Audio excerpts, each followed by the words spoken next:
প্রথমে চোখে পড়ল ঝালমুড়ি, হালকা ভাজা মুড়ি, পেঁয়াজ, টমেটো, ধনেপাতা আর সবুজ মরিচ। কি ঝাল ঝাল ঘ্রাণ! এক লোক বলছিল এটা খাইলে বাংলাদেশ মনে পড়বে। সত্যি কথা, প্রথম চামচেই যেন দেশে ফিরে গেলাম। ঝালমুড়িটা এত মজা ছিল যে এক প্লেট খাওয়ার পরে আপনি চাইলে দ্বিতীয় প্লেটও নিয়ে নিতে পারবেন। এরপরে দেখলাম চিতই পিঠা আছে। জিজ্ঞাসা করলাম যে এখানে চিতই পিঠা এখন হবে কিনা।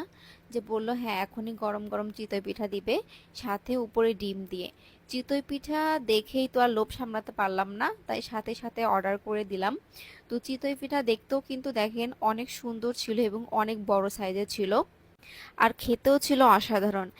অনেক দিন পরে এরকম চিতই পিঠা খেলাম, একদম বাংলাদেশের কথা মনে পড়ে গেল যে শীতের সময় এরকম চিতই পিঠা গরম গরম খেতে কতই না ভালো লাগে।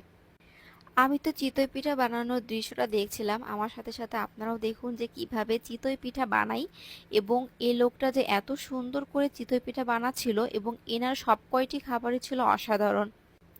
একটা চিতই পিঠার দাম ছিল মাত্র ৩ রিঙ্গিত, যা ছিল খুবই অল্প টাকার মধ্যে।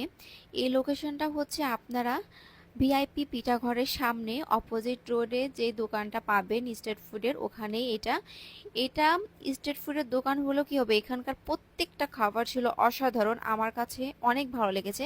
প্রথম অবস্থায় আমি কনফিউশনে ছিলাম যে খাবারগুলো ভালো হবে কিনা, কিন্তু ঝালমুড়ি থেকে শুরু করে প্রত্যেকটা খাবারই ছিল অসাধারণ।